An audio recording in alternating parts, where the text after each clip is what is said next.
பிரபல பின்னணி பாடகர் எஸ்பி பாலசுப்ரமணியத்திற்கு இளையராஜா தரப்பில் நோட்டீஸ் அனுப்பப்பட்ட விவகாரம் திரையுலகம் மற்றும் ரசிகர்களிடையே பெரும் பரபரப்பை ஏற்படுத்தியுள்ளது.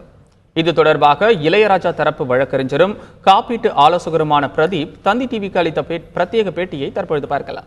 எஸ்பிபி சாருக்காக எடுக்கப்பட்ட ஒரு இது கிடையாது, இது நடைமுறைப்படுத்தப்படும். இனிமேல் யார் இது மாதிரி பண்ணுறதா இருந்தாலும் அவங்களுக்கு வந்து யூஎஸில் பண்ணுறவங்களுக்கு நோட்டீஸ் அனுப்பப்படும். இங்கே இது மாதிரி இருந்தாலும் கண்டிப்பாக நோட்டீஸ் அனுப்பப்படும். பொதுவாக இது போன்ற பாடலுக்கு எத்தனை வருஷம் காப்பீட்டு உரிமை?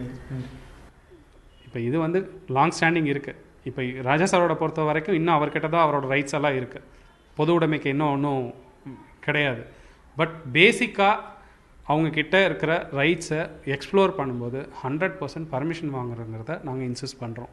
அந்த இன்சிஸ்ட் பண்ணுறத கண்டிப்பாக எல்லோரும் ஏற்றுப்பாங்கிறது தான். இதை வந்து ஒரு தனிப்பட்ட ராஜா சார் வந்து எஸ்பிபி சார் யார் பண்ணியிருந்தாலுமே ஸ்பான்சர் வந்து பர்மிஷன் வாங்காமல், இப்போ நம்ம வந்து எல்லா இடத்துலையும் போய் கேட்குறது இல்லை, எல்லார்கிட்டையும் இது மாதிரி ஒரு விஷயங்கள் சொல்கிறது இல்லை. யார் வந்து கமர்ஷியலாக பண்ணுறாங்களோ, ஷோ பண்ணுறவங்கக்கிட்ட மட்டும்தான் இதை பண்ணுறோம்.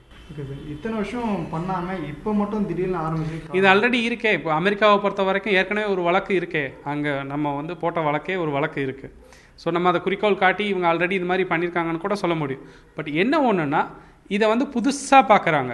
இது வந்து நடைமுறையில் இருக்கப்பட்ட விஷயம். இந்த ஸ்பான்சர் வந்து பர்மிஷன் வாங்காமல் பண்ணுறதுனால அவங்களுக்கு அந்த நோட்டீஸ் பெருசாக தெரியுது. ஓகே.